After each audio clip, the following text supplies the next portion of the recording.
తెలంగాణలో అధికారంలోకి వచ్చిన కాంగ్రెస్ పార్టీ గ్రేటర్ పై ఫోకస్ పెట్టింది. ఇప్పటికే పలువురు కీలక నేతలను చేర్చుకుంది. కాంగ్రెస్ లో చేరిన వారిలో ఎమ్మెల్యే దానంతో పాటు జీహెచ్ఎంసీ మాజీ మేయర్, మాజీ డిప్యూటీ మేయర్లు ఉన్నారు. అలాగే ప్రస్తుత డిప్యూటీ మేయర్ సైతం కారు దిగి కాంగ్రెస్ కండువా కప్పుకున్నారు. ఇదే బాటలో మేయర్ విజయలక్ష్మి సాగనున్నారు. రాష్ట్ర కాంగ్రెస్ పార్టీ వ్యవహారాల ఇన్ఛార్జ్ దీపాదాస్ మున్షితో మేయర్ ఇప్పటికే చర్చలు జరిపారు. ఇవి ఫలించడంతో ఆమె కాంగ్రెస్ లో చేరడం ఖాయమైంది.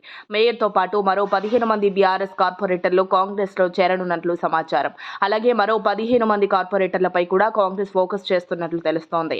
మేయర్ విజయలక్ష్మి కాంగ్రెస్ లో చేరినా ఆమె పదవికి డోకా లేకుండా కాంగ్రెస్ ప్లాన్ చేస్తున్నట్లు సమాచారం. మేయర్ పై బీఆర్ఎస్ అవిశ్వాసం పెడితే ఎంఐఎం కీలకంగా మారే అవకాశం ఉంది. ఎంఐఎం కాంగ్రెస్ కు మద్దతు ఇస్తే మేయర్ విజయలక్ష్మి హస్తం పార్టీలో చేరినా ఆమె పదవికి డోకా ఉండదని కాంగ్రెస్ పార్టీ భావిస్తోంది.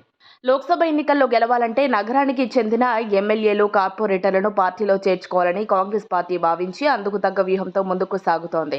ఇందులో భాగంగా చేవెళ్ల ఎంపీ రంజిత్ రెడ్డిని చేర్చుకొని అదే లోక్సభ స్థానంలో కాంగ్రెస్ నుంచి పోటీ చేస్తోంది. ఖైరతాబాద్ ఎమ్మెల్యే దానం నాగేందర్ను చేర్చుకొని సికింద్రాబాద్ నుంచి వికారాబాద్ జెడ్పీ చైర్పర్సన్ సునీతా మహేందర్ రెడ్డిని మల్కాజ్గిరి నుంచి బరిలో నిలిపింది.